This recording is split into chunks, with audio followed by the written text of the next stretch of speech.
नमस्कार दोस्तों, आइए सुनते हैं मुंशी प्रेमचंद्र की बहुचर्चित कहानी लांछन। अगर संसार में ऐसा प्राणी होता जिसकी आंखें लोगों के हृदयों के भीतर घुस सकती, तो ऐसे बहुत कम स्त्री पुरुष होंगे जो उसके सामने सीधी आंखें करके ताक सकते। महिला आश्रम की जुगनूबाई के विषय में लोगों की धारणा कुछ ऐसी ही हो गई थी।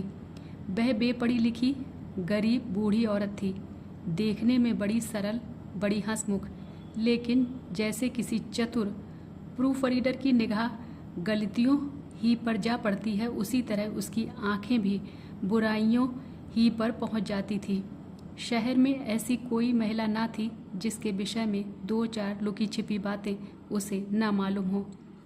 उसका ठिगना स्थूल शरीर, सिर के खिचड़ी बाल, गोल मुंह, फूले फूले गाल, छोटी छोटी आंखें उसके स्वभाव की प्रखरता और तेजी पर पर्दा सा डाले रहती थीं। लेकिन जब वह किसी की कुत्सा करने लगती तो उसकी आकृति कठोर हो जाती, आंखें फैल जाती और कंठ स्वर कर्कश हो जाता। उसकी चाल में बिल्लियों का सा संयम था। दबे पांव धीरे धीरे चलती, पर शिकार की आहट पाते ही जस्त मारने को तैयार हो जाती थी। उसका काम था महिला आश्रम में महिलाओं की सेवा टहल करना, पर महिलाएं उसकी सूरत से कांपती थीं। उसका आतंक था कि ज्यों ही वह कमरे में कदम रखती, ओठों पर खेलती हुई हंसी जैसे रो पड़ती। चहकने वाली आवाज़ें जैसे बुझ जाती थीं, मानो उनके मुख पर लोगों को अपने पिछले रहस्य अंकित नजर आते हों। पिछले रहस्य कौन है जो अपने अतीत को किसी भयंकर जंतु के समान कटघरों में बंद करके न रखना चाहता हो। धनियों को चोरों के भय से निद्रा नहीं आती, मानियों को उसी भांति मान की रक्षा करनी पड़ती है। वह जंतु जो पहले कीट के समान अल्पाकार रहा होगा, दिनों के साथ दीर्घ और सबल होता जाता है। यहाँ तक हम उसकी याद ही से कांप उठते हैं, और अपने ही कारनामों की बात होती तो अधिकांश देवियाँ जुगनू को दुत्कारती। पर यहाँ तो मैके और ससुराल, ननिहाल, ददियाल, फुफियाल और मौसियाल चारों ओर की रक्षा करनी थी, और जिस किले में इतने द्वार हों उसकी रक्षा कौन कर सकता है। वहाँ तो हमला करने वाले के सामने मस्तक झुकाने में ही कुशल है। जुगनू के दिल में हजारों मुर्दे गड़े पड़े थे और वह जरूरत पड़ने पर उन्हें उखाड़ दिया करती थी। जहाँ किसी महिला ने तून कीली या शान दिखाई, वहाँ जुगनू की त्योरियां बदली। उसकी एक कड़ी निगाह अच्छे अच्छों को दहला देती थी। मगर यह बात ना थी कि स्त्रियां उससे घृणा करती हों, नहीं, सभी बड़े चाव से उससे मिलती और उसका आदर सत्कार करती। अपने पड़ोसियों की निंदा सनातन से मनुष्य के लिए मनोरंजन का विषय रही है, और जुगनू के पास इसका काफ़ी सामान था। नगर में इंदुमती महिला पाठशाला नाम का एक लड़कियों का हाई स्कूल था। हाल में मिस खुर्देश उसकी हेड मिस्ट्रेस होकर आई थीं। शहर में महिलाओं का दूसरा क्लब ना था। मिस खुर्देश एक दिन आश्रम में आईं। ऐसी ऊंचे दर्जे की शिक्षा पाई हुई आश्रम में कोई देवी ना थी। उनकी बड़ी आव भगत हुई। पहले ही दिन मालूम हो गया, मिस खुर्देश के आने से आश्रम में एक नए जीवन का संचार होगा। कुछ इस तरह दिल खोल कर हर एक से मिली, कुछ ऐसी दिलचस्प बातें की कि सभी देवियां मुग्ध हो गईं। गाने में चतुर थीं, व्याख्यान भी खूब देती थीं, और अभिनय कला में तो उन्होंने लंदन में नाम कमा लिया था। ऐसी सर्वगुण संपन्न देवी का आना आश्रम का सौभाग्य था। गुलाबी गोरा रंग, कोमल गाल, मधभरी आंखें, नए फैशन के कटे हुए केश, एक एक अंग सांचे में ढला हुआ। मादकता की इससे अच्छी प्रतिमा न बन सकती थी। चलते समय मिस खुर्देश ने मिसेस टंडन को, जो आश्रम की प्रधान थी, एकांत में बुलाकर पूछा, वह बुढ़िया कौन है? जुगनू कई बार कमरे में आकर मिस खुर्देश को अन्वेषण की आंखों से देख चुकी थी, मानो कोई शहसवार किसी नई घोड़ी को देख रहा हो। मिसेस टंडन ने मुस्कुराकर कहा, यहाँ ऊपर का काम करने के लिए नौकर हैं, कोई काम हो तो बुलाऊं? मिस खुर्देश ने धन्यवाद देकर कहा, जी नहीं, कोई विशेष काम नहीं है। मुझे चालबाज मालूम होती है। यह भी देख रही हूँ कि वह सेविका नहीं स्वामिनी है। मिसेस टंडन तो जुगनू से जली बैठी ही थी। इनके वैधव्य को लांछित करने के लिए वह उन्हें सदा सुहागिन कहा करती थी।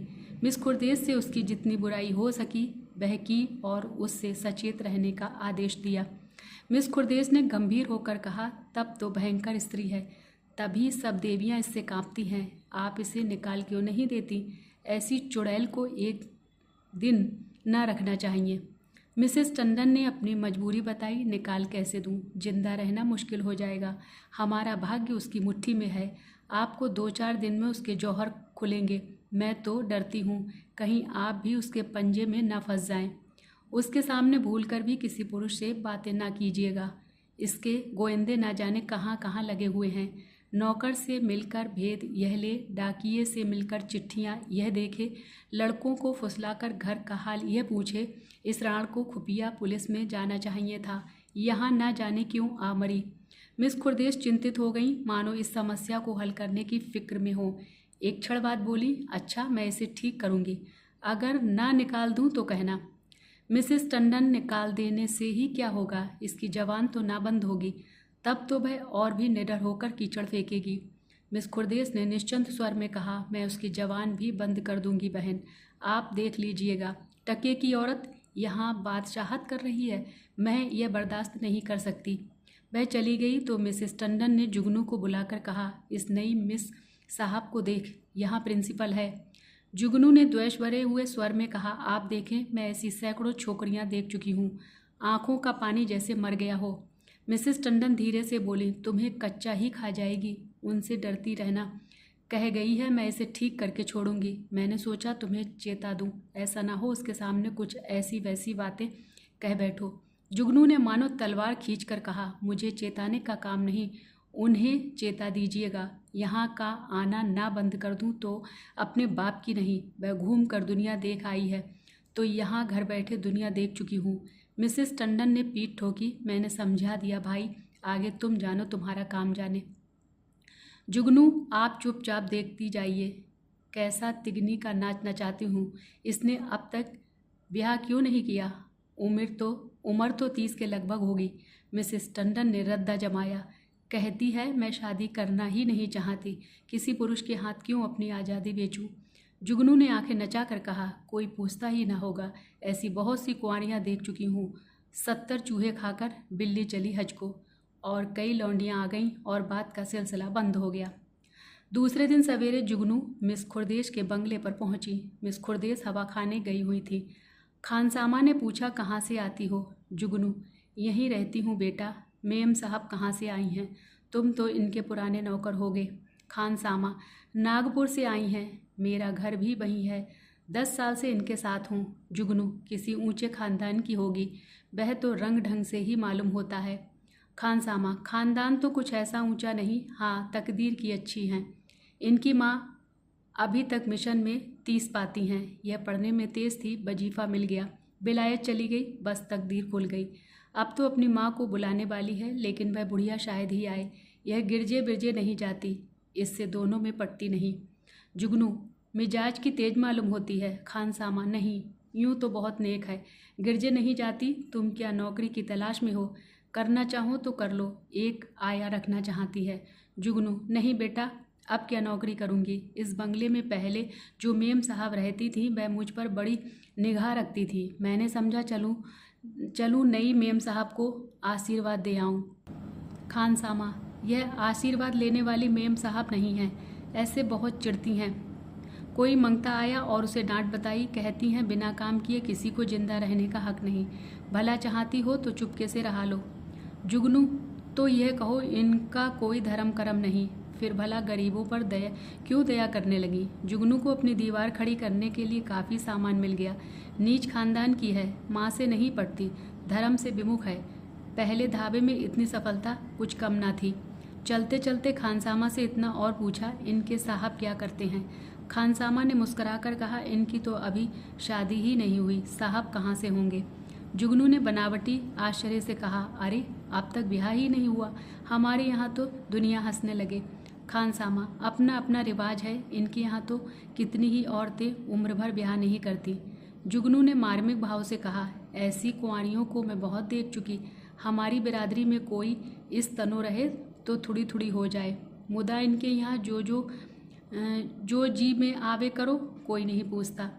इतने में मिस खुर्देश आ पहुंची। गुलाबी जाड़ा पड़ने लगा था। मिस साहब साड़ी के ऊपर ओवरकोट पहने हुई थी। एक हाथ में छतरी थी, दूसरे में छोटे कुत्ते की जंजीर। प्रभात की शीतल वायु में व्यायाम ने कपोलों को ताज़ा और सुर्ख कर दिया था। जुगनू ने झुककर सलाम किया, पर उन्होंने उसे देखकर भी न देखा। अंदर जाते ही खानसामा को बुलाकर पूछा, यह औरत क्या करने आई है?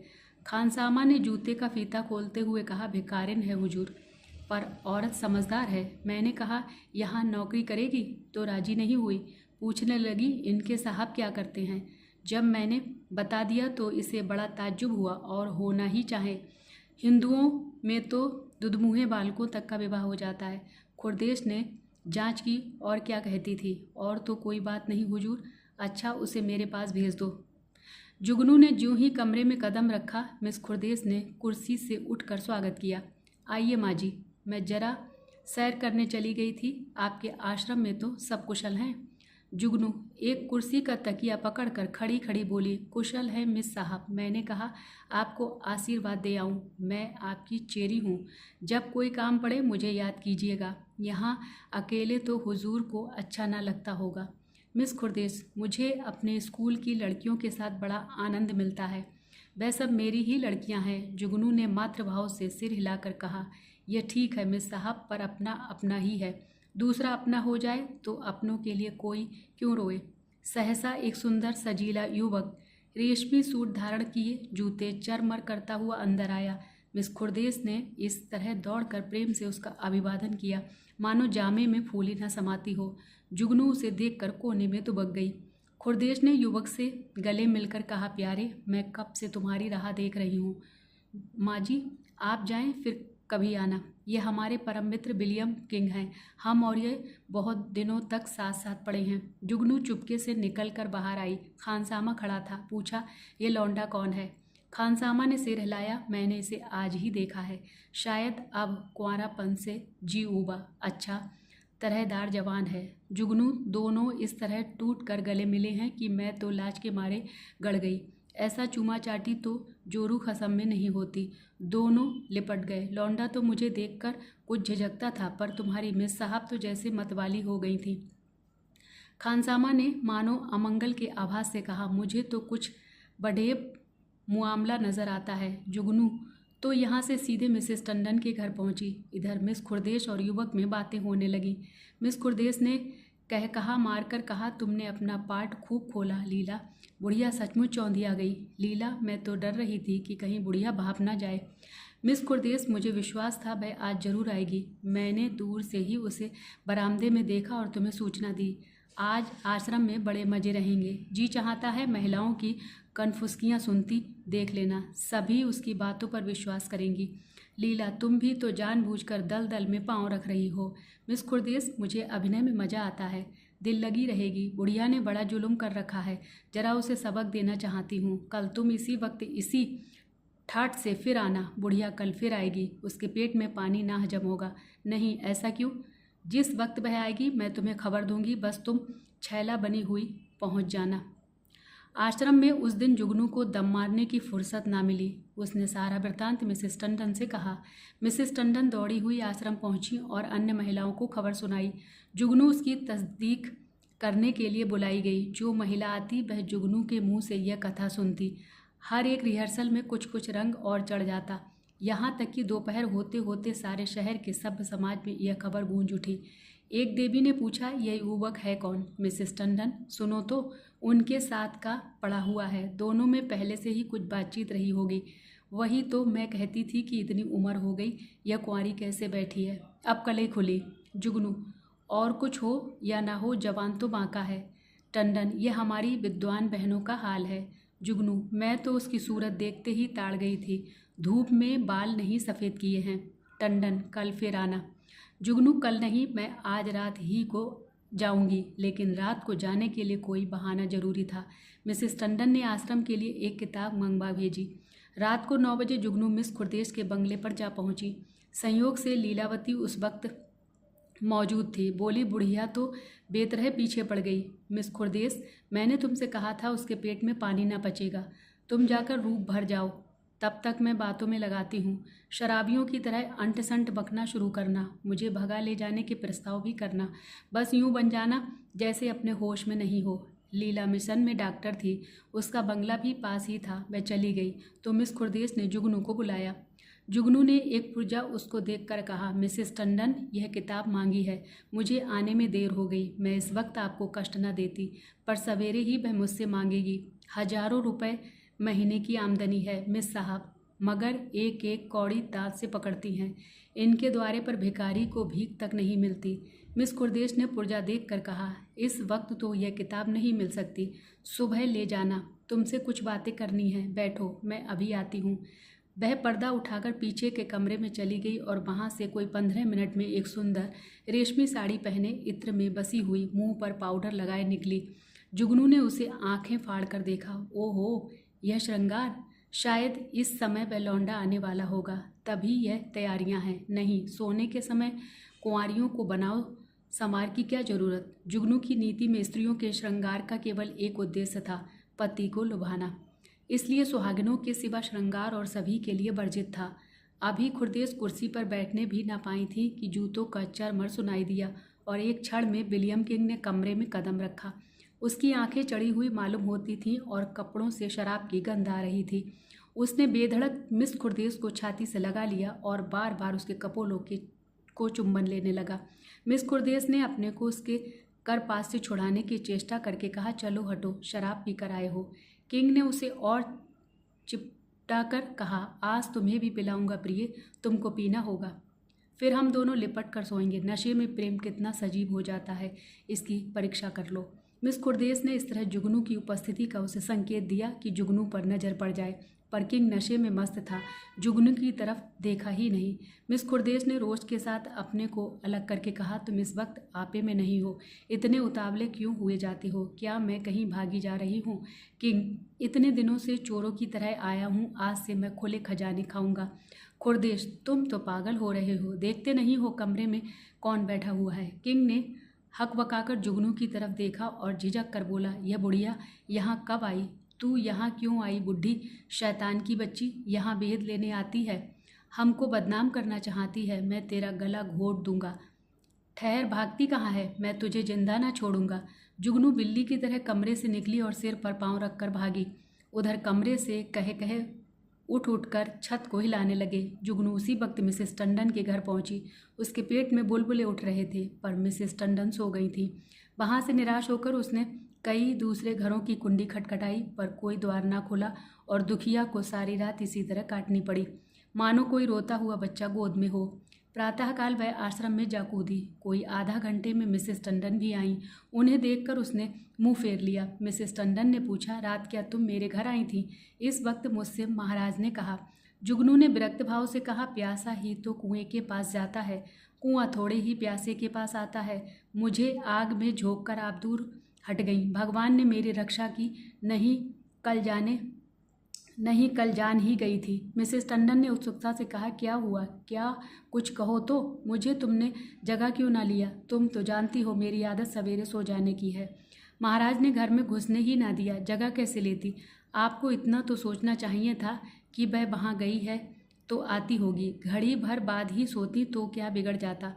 पर आपको किसी की परवाह? क्या परवाह? तो क्या हुआ? मिस खुर्देश मारने दौड़ी। वह नहीं मारने दौड़ी, इनका वह कसम है, वह मारने दौड़ा। लाल आंखें निकाले आया और मुझसे कहा, निकल जा। जब तक मैं निकलूं तब तक हंटर खींचकर दौड़ ही तो पड़ा। मैं सिर पर पांव रखकर ना भागती तो चमड़ा उधेड़ डालता और वह राण बैठी तमाशा देखती रही। दोनों में पहले से सदी बदी थी।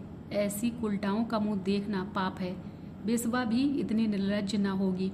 जरा देर में और देवियां आ पहुंची। यह वृत्तांत सुनने के लिए सभी उत्सुक हो रही थी। जुगनू की कैंची अविश्रांत रूप से चलती रही। महिलाओं को इस वृत्तांत में इतना आनंद आ रहा था कि कुछ न पूछो। एक एक बात को खोद खोद कर पूछती थी। घर के काम धंधे भूल गए, खाने पीने की सुध भी ना रही और एक बार सुनकर उनकी तृप्ति ना होती थी। बार बार वही कथा नए आनंद से सुनती थी। मिसेस टंडन ने अंत में कहा, हमें आश्रम में ऐसी महिलाओं को लाना अनुचित है। आप लोग इस प्रश्न पर विचार करें। मिसेस पांड्या ने समर्थन किया। हम आश्रम को आदर्श से गिराना नहीं चाहते। मैं तो कहती हूँ ऐसी औरत किसी संस्था की प्रिंसिपल बनने के योग्य नहीं।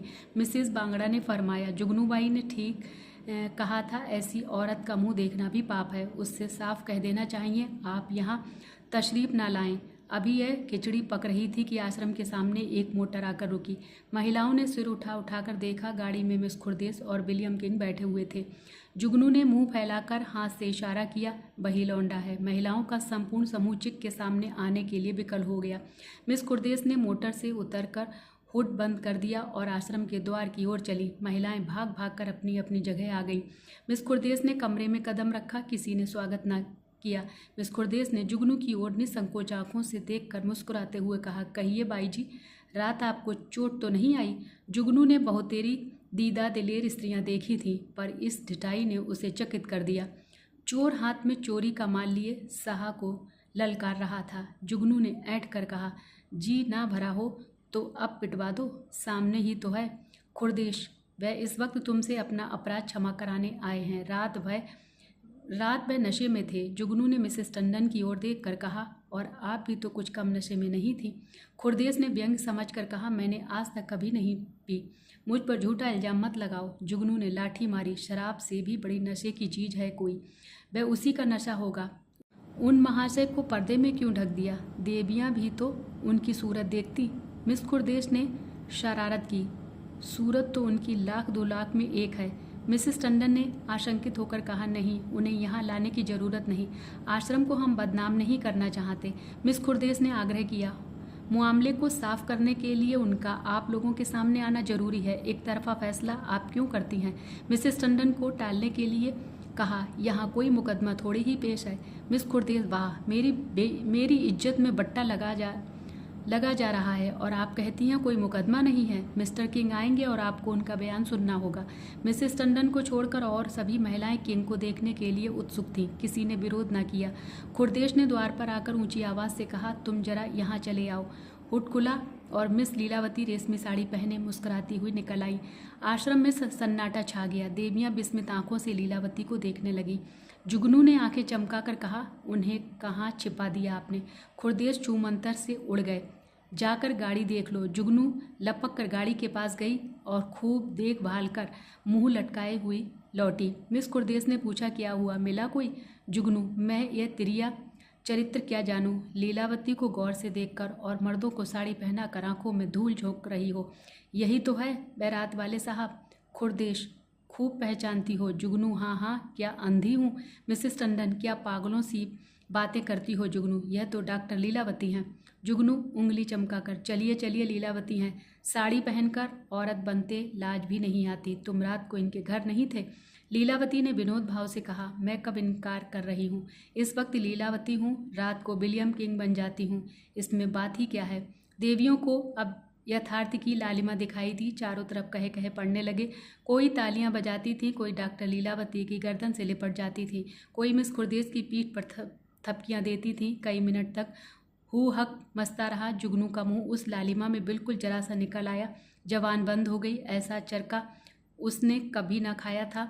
इतनी जलील कभी ना हुई थी। मिसेस मेहरा ने डांट बताई, अब बोलो दाई, लगी मुंह में कालिक की नहीं? मिसेस बांगड़ा इसी तरह सबको बदनाम करती हैं। लीलावती, आप लोग भी तो जो यह कहती हैं उस पर विश्वास कर लेती हैं। इस हरबोंग में जुगनू को किसी ने जाते ना देखा। अपने सिर पर यह तूफान उठते देखकर उसे चुपके से सरक जाने में ही अपनी कुशल मालूम हुई। पीछे के द्वार से निकली और गलियों गलियों भागी। मिस खुर्देश ने कहा, जरा इससे पूछो मेरे पीछे क्यों पड़ गई थी? मिसेस टंडन ने पुकारा, पर जुगनू कहाँ? तलाश होने लगी। जुगनू गायब। उस दिन से शहर में फिर किसी ने जुगनू की सूरत नहीं देखी।